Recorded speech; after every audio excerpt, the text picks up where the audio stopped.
Radio Universidad de Chile presenta Tras las líneas. Conversaciones con Manuel Antonio Garretón, Premio Nacional de Ciencias Sociales. Un programa del Departamento de Sociología y Magíster en Ciencias Sociales de la Universidad de Chile. Muy buenas tardes, bienvenidas y bienvenidos a Tras las líneas, el programa semanal del Magíster en Ciencias Sociales de la Facultad de Ciencias Sociales de la Universidad de Chile, que nos invita a discutir, pensar, conversar sobre todo, sobre lo que ocurre en nuestra sociedad, en el mundo, desde la perspectiva particular que tienen las ciencias sociales, que es a lo cual nos dedicamos.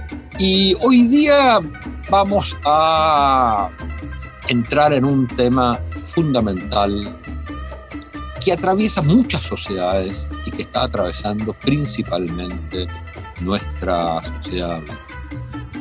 Tiene que ver con la existencia de una multiplicidad de pueblos o naciones en el seno problemático de un mismo Estado. Nos referimos concretamente, en el caso chileno, al tema del pueblo o de la nación, como ellos mismos se llaman, mapuche, y sus relaciones con el Estado chileno.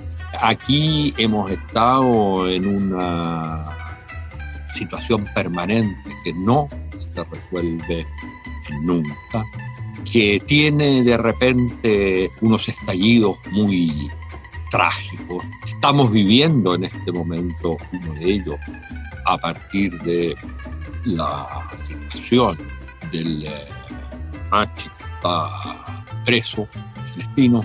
Pero antes hubo incendios, tomas de municipalidades, antes hubo el caso Catrillanca y muchos otros.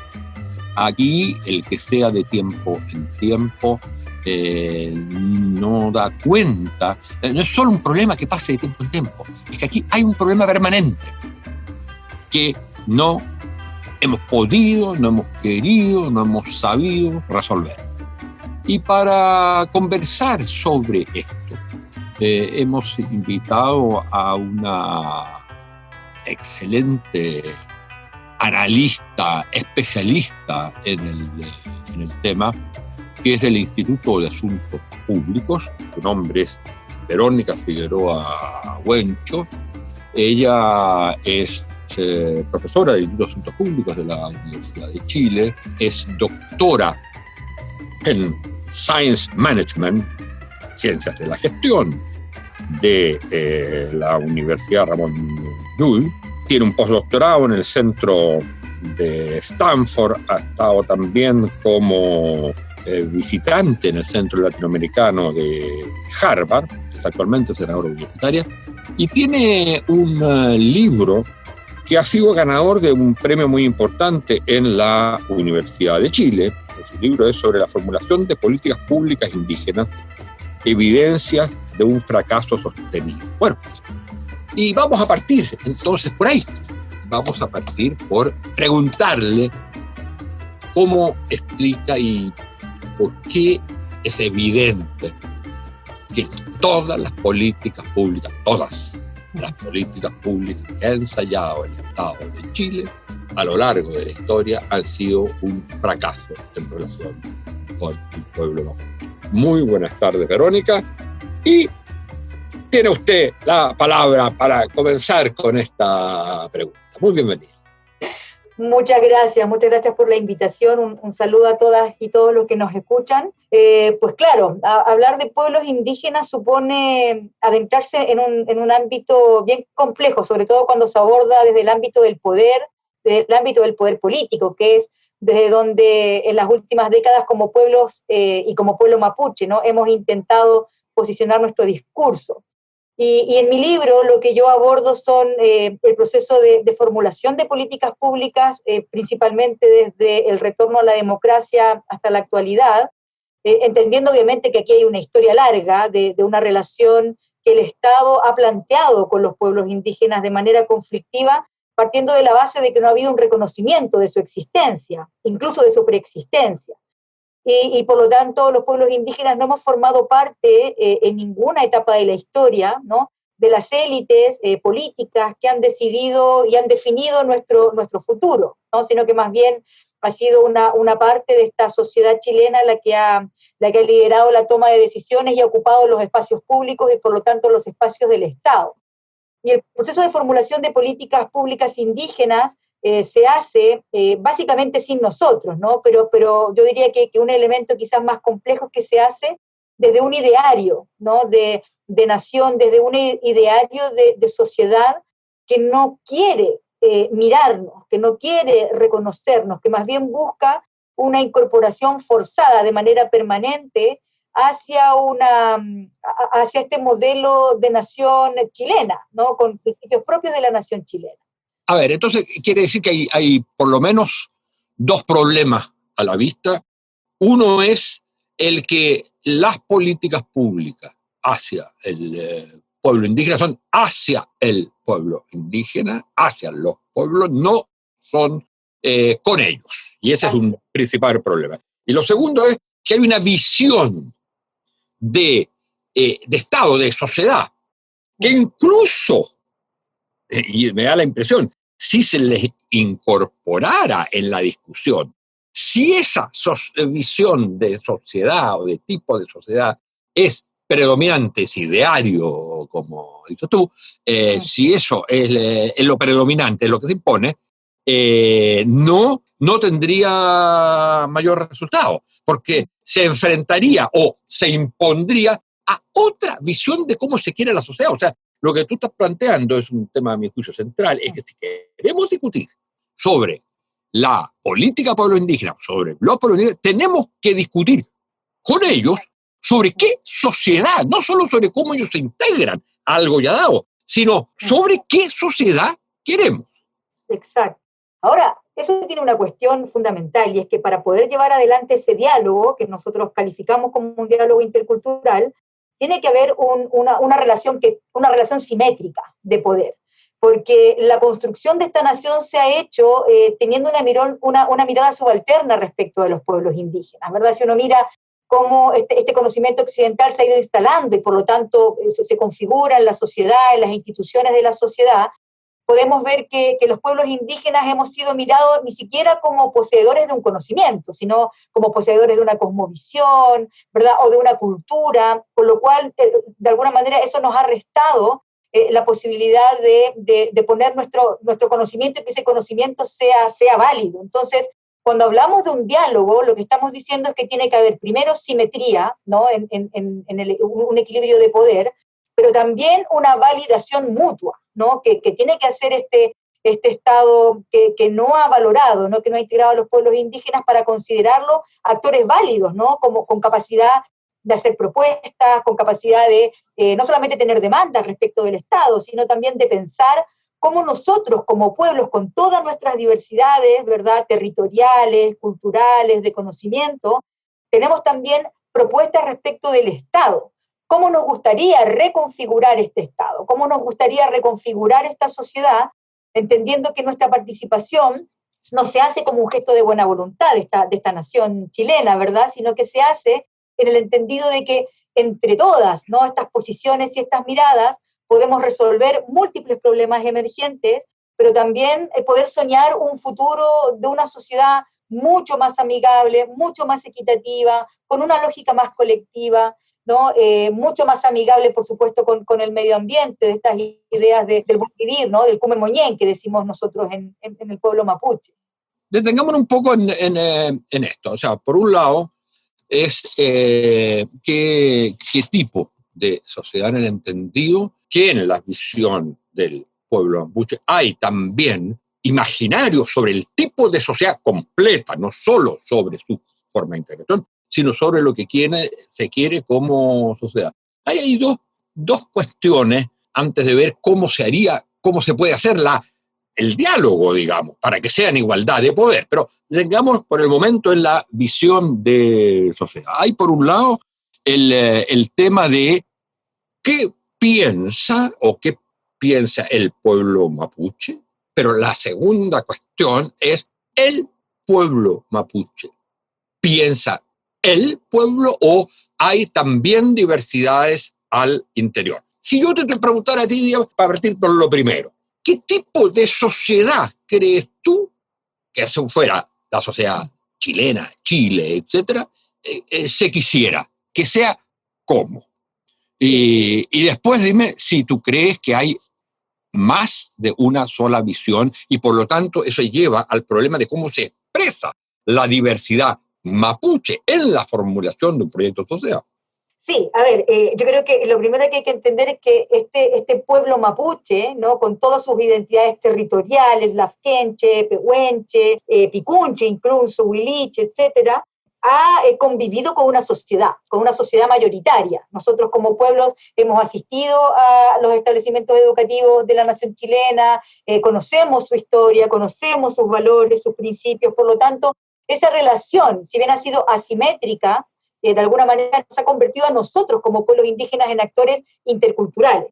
Por lo tanto, hay una diversidad de pensamiento dentro también del propio mundo mapuche, si lo pensamos en términos ideológicos o de un proyecto político, ¿no? Es más, hoy día tenemos una participación en instancias de partidos políticos, ¿no? O en grupos, en gremios, hay presencia de pueblos indígenas allí. Entonces, el pueblo mapuche no es una entidad homogénea, sino que es una entidad diversa, ¿no? Somos una nación diversa y que además, producto de esa interrelación con este Estado y con esta sociedad, hemos debido migrar de nuestros territorios y por lo tanto hacer una interrelación mucho más intensa en las ciudades, pero obviamente también desde las zonas periféricas, que es donde tuvimos que migrar, ¿verdad? Esta migración forzada producto de las políticas de colonización y de despojo territorial que hizo este Estado, de manera muy temprana, por cierto.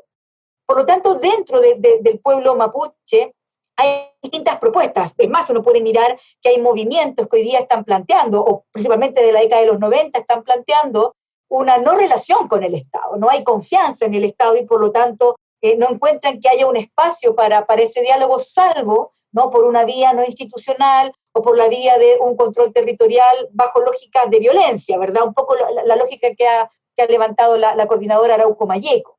Ahí el fin que se perseguiría en esta visión, que es uno de los sectores, sería la independencia del Estado chileno.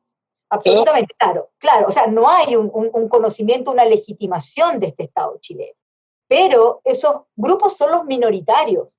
El gran grueso del pueblo mapuche en general, y eso de alguna manera ha surgido en los tragunes que hemos llevado en las últimas décadas, en estas grandes reuniones, ¿verdad?, que se han hecho en territorios ancestrales, que han tenido mucha fuerza, sobre todo después del asesinato de Camilo Catrillanca y post 18 de octubre, surgen también allí propuestas mucho más, yo diría, mucho más globales e integradoras a un nivel político. Y lo que ha nacido allí, o las propuestas que hoy día estamos planteando al Estado, tienen que ver con cambiar la estructura del Estado hacia una lógica plurinacional, reconocer bajo ese estándar a los pueblos indígenas en la Constitución y avanzar, por supuesto, al ejercicio de la libre determinación, que es un derecho que tienen todos los pueblos en cuanto tales y que está recogido en pactos y convenios internacionales.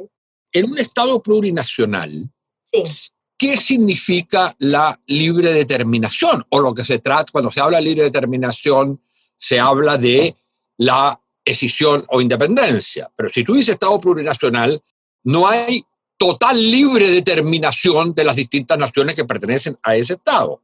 ¿O sí? ¿Cómo lo ves? Sí, ahora, ojo, la libre determinación tal cual está establecida en la Declaración de Pueblos Indígenas de la ONU y recogida en otros pactos que para nosotros son fundamentales, y entre ellos el Convenio 169 de la OIT, plantea que la libre determinación es un derecho que tienen todos los pueblos a pensar de manera soberana cómo quieren llevar adelante su proyecto, ¿no?, en cuanto a nación, su proyecto colectivo.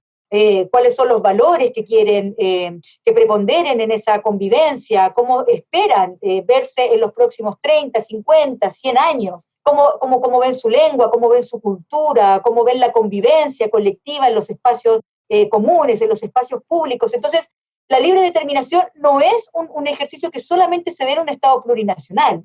En un Estado plurinacional ese ejercicio es mucho más amplio, ¿no?, y permite una adecuación institucional, política, normativa mucho más de fondo, ¿no? que favorece un ejercicio de libre determinación, pero hoy día, por ejemplo, nosotros como pueblos dentro del Estado chileno no hemos podido ejercer esa libre determinación porque, por ejemplo, no se nos ha permitido, si pensamos desde la lógica de este Estado, definir, por ejemplo, un modelo o un currículum educativo que refleje las miradas y los conocimientos propios de los pueblos indígenas. Definir ese modelo educativo sería un ejercicio de libre determinación dentro de un Estado-nación.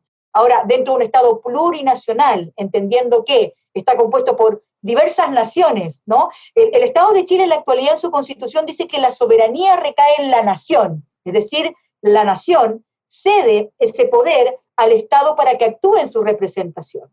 En una lógica plurinacional, lo que se plantea es que las diversas naciones que componen un territorio ceden esa soberanía, ceden ese espacio de poder para que este Estado les permita, ¿no?, alcanzar el bien común de manera colectiva, un bien común que se define de manera colectiva, en un diálogo colectivo, no con la imposición de una nación sobre la otra, como ocurre en los modelos Estado-nación latinoamericanos y particularmente el chileno.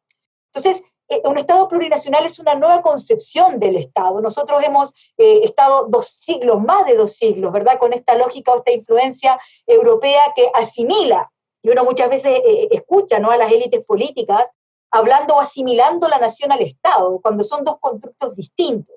Lo que pasa es que en nuestro caso, en nuestra historia, este Estado nació con una nación, ¿no? Esta nación, esta élite criolla pensó cómo quería verse, ¿no?, cuáles eran sus principios, cómo este Estado se iba a articular en función de ese ideario, pero no lo pensaron, ¿no?, con las naciones preexistentes indígenas.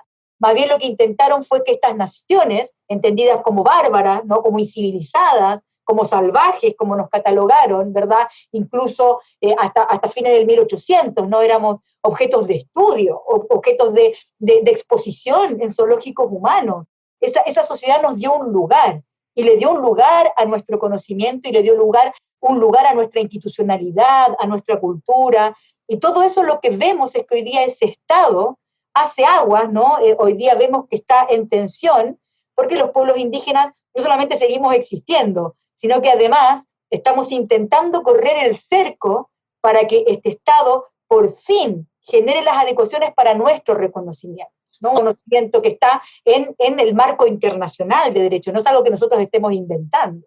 Es distinto, ¿cómo ves tú? Porque eso en materia incluso de política pública, por ejemplo, respecto de la cuestión educacional que tú tocabas, es distinto, aunque el tema vale para todo, lo que llamamos el pueblo mapuche, o como llaman algunos, la nación mapuche, pero una cosa es las comunidades indígenas, las comunidades mapuche, que viven en determinados territorios, donde yo diría que el problema propiamente territorial, y finalmente el problema concretamente de las tierras y de la pertenencia de tierra y de la autonomía, porque ahí una cosa interesante es que si usted tiene una región que se condice con, que se llama la Araucanía, y se condice con una presencia fundamental del pueblo mapuche, uno dice, bueno,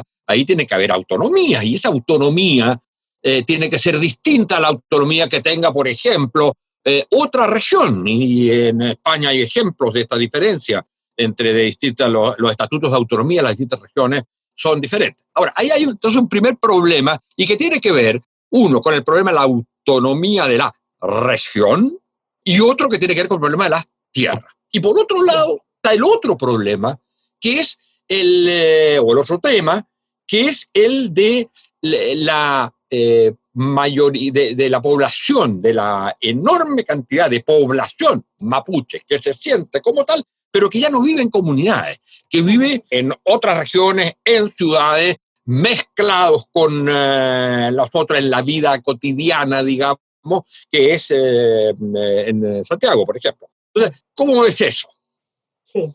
Bueno, ahí hay varios elementos que están absolutamente entrelazados. El primero tiene que ver con la disputa territorial, ¿no? Una disputa donde el Estado, si bien a poco de iniciarse, ¿no?, de este proceso de independencia, firma un tratado con el pueblo mapuche, el Tratado de Tapigüe en 1825, ya en 1845 empieza a empujar una serie de políticas de despojo territorial, las famosas incentivos a la colonización de tierras indígenas, leyes de reducción o crear reducciones en tierra indígena, luego blanquear los títulos que se les entregaron a colonos, latifundistas en territorio indígena.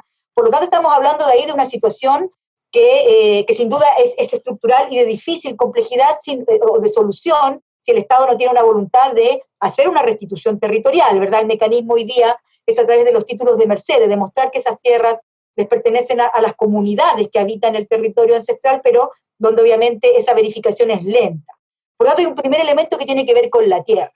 Una tierra que producto de estas leyes nos obligó a una migración forzada. Nosotros no estamos en las ciudades. Yo como mujer mapuche, tercera generación en la ciudad, no estoy porque mis abuelos o bisabuelos decidieron llegar a la ciudad, sino porque se vieron forzados por políticas que empobrecieron a estas comunidades, obligados a migrar a la ciudad, ¿verdad? Y por lo tanto, tierras que fueron entregadas a la explotación de un modelo económico particular, ¿verdad? Donde se incentivó la instalación, obviamente, de empresas, ¿verdad? Forestales, hidroeléctricas en la zona, en territorios que están siendo, ¿no?, reivindicados por población indígena.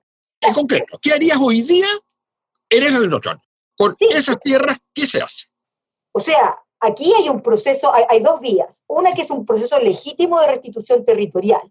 El Estado definió mecanismos para esa restitución a través de los títulos de comisario y de títulos de merced, pero que no lo ha respetado porque el mismo Estado creó una situación compleja que es la compra de tierras, ¿verdad? La CONADI, que es el único organismo institucional que existe en Chile que coordina política, pero que no hace política pública, hoy día es el encargado de comprar tierras a través del Fondo de Tierras y Aguas a empresas o privados o latifundistas que están ocupando tierras que están siendo reivindicadas. Ese mecanismo claramente no es el más adecuado, ¿verdad? Porque mercantiliza una demanda política. Por lo tanto, lo que hay que hacer es cambiar el mecanismo. Aquí hay una demanda política de restitución. Y lo que debe hacer el Estado, por lo tanto, es una revisión histórica, ¿verdad?, de cuáles son las tierras que tiene que retornar o que debe restituir a la población indígena. Y eso, yo creo que hay un elemento también interesante a propósito de lo que señalabas. No tiene que ver con la dispersión. Nosotros somos pueblo independientemente del lugar geográfico que habitemos. Y eso tiene que ver con los derechos colectivos propios de los pueblos indígenas. Por lo tanto, yo no tengo que estar en este momento en territorio ancestral, pero sí defiendo la reivindicación que se hace en ese territorio por parte de mis hermanos y hermanas indígenas, pero yo estoy en la ciudad. Y yo quiero que en la ciudad yo pueda ejercer mi autonomía, que no es una autonomía territorial, sino que es una autonomía colectiva en cuanto pueblo, para poder definir, ¿no?, en conjunto con este Estado, como decía, políticas, cambios normativos, cambios a la institucionalidad, cambios a nuestro reconocimiento que nos permiten un ejercicio pleno de derechos. Y yo creo que ahí está el gran nudo gordiano, que es un tema de voluntad política. Eso significaría en concreto, si pensamos, digamos, en Santiago, para poner, significaría que la población mapuche, en el entendido que es posible identificarla como tal, ¿no es cierto? Sí. Esa población debiera tener, por un lado, mecanismos de decisión, y formas de organización y mecanismos de decisión que se darían como distintos, además de estar en los propios del conjunto de la sociedad, pero además tendría mecanismos de decisión propios, por ejemplo, para decidir y después compatibilizar su sistema educacional o su sistema de salud, en la medida que hay una tradición de salud en el pueblo mapuche. Implicaría ese tipo de decisiones. O sea, por ejemplo, que la comunidad mapuche, con sus diversidades acá, pudiera participar en la definición de los currículos de los distintos, está claro, de los liceos públicos, y que tuviera, y que si en un liceo no es solo para mapuche, es para todos, sin embargo, la población mapuche tuviera el currículum al cual aspira como tal. O sea, digamos, en una escuela determinada o en un liceo, la población mapuche debería tener asegurado no solo el currículum general, sino un currículum que también le sea propio. ¿sí? Pero es que míralo de esta manera, ¿no? Si nosotros pensamos en una nueva constitución, ¿sí? Que reconoce la existencia de los pueblos indígenas y nos reconoce, por lo tanto, como naciones que habitamos este territorio y con soberanía para decidir respecto de políticas en torno al Estado, ¿verdad? En torno a los tres poderes o en torno a la decisión normativa de políticas, etcétera. Si la Constitución dice, ¿verdad?, que esta sociedad que se reconoce plurinacional busca, ¿no?, el bienestar de todos quienes habitan, eso tiene distintas expresiones, en políticas de salud, en políticas habitacionales, en políticas educativas. Una política educativa dentro de ese marco no buscaría una segregación indígenas no indígenas, buscaría modelos educativos donde se interrelacionen ambos para formar ciudadanía intercultural. Entonces, de ahí la relevancia de cómo estos temas quedan en una constitución y que nos permita el ejercicio de derechos, porque la interculturalidad no puede ser solo un tema, como se ha visto hasta el momento en las políticas, solo de niños o niñas indígenas, ¿verdad? Sino que tiene que ver con formar una ciudadanía, primero, que conoce a los pueblos indígenas, segundo, que no nos encuentra en los libros solamente como sujetos del pasado o en los libros de historia. Y además, los ejemplos que utilizan esos libros de historia nos dan un lugar, ¿no?, en la derrota, en la incorporación forzada. Lo que hablamos es un currículum que no solamente incorpore metodologías, ¿no?, de enseñanza y aprendizaje que enriquecen la formación de una ciudadanía intercultural, sino que además toda esta ciudadanía se conozca mutuamente. Hoy día nosotros conocemos a la nación chilena, estudiamos en sus colegios, hemos leído sus libros, pero esta nación chilena no conoce a los pueblos indígenas. Verónica, eso supone una cosa, yo creo que es muy fundamental. Supone que en un currículum, en cualquier currículum de cualquier escuela pública, debiera haber, por ejemplo, al menos bases obligatorias de Mapudungún. O sea, no solamente un idioma, ¿verdad? Porque uno puede aprender a contar y eso no significa interculturalidad. Pero claro, pero sí la forma en la que se abordan los estudios propios de los pueblos indígenas deben estar definidos desde la mirada de los pueblos indígenas. Y ojo, no me estoy refiriendo solo a los niveles primarios o secundarios de los colegios, ¿verdad? Entendiendo que es una columna vertebral permanente, incluso en las universidades. Cómo se abordan desde las distintas disciplinas los conocimientos indígenas, la relación con el mundo indígena, es fundamental para que los líderes o las lideresas que salen de nuestras universidades piensen, cuando hacen política pública, cuando toman decisiones o cuando están en el mundo empresarial, piensen en un diseño de sociedad que no se ve coartado por una sola mirada, ¿no?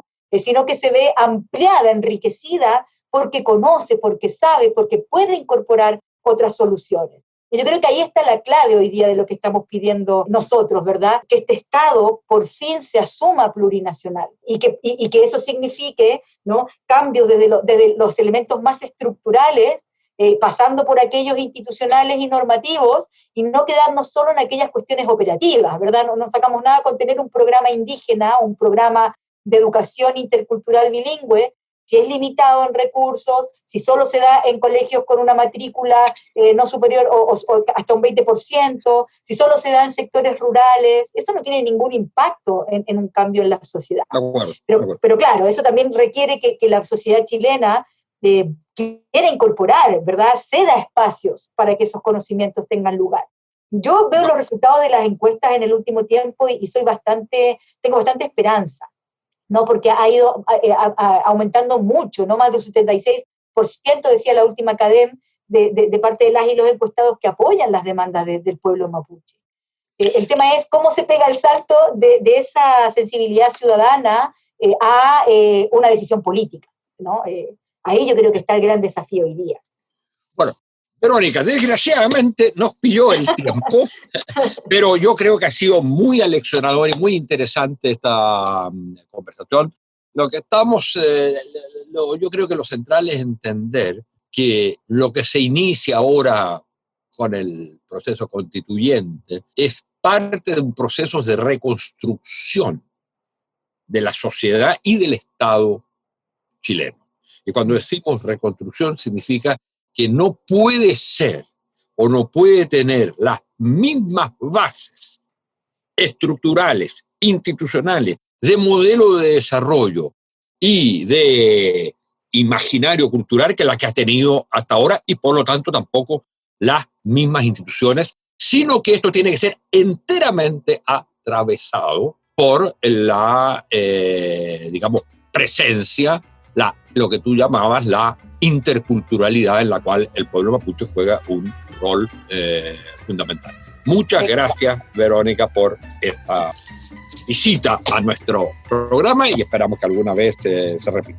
Gracias a todas y todos ustedes por la auditoría y el habernos escuchado. Nos encontramos el próximo martes en Tras las Líneas. Radio Universidad de Chile presentó Tras las Líneas.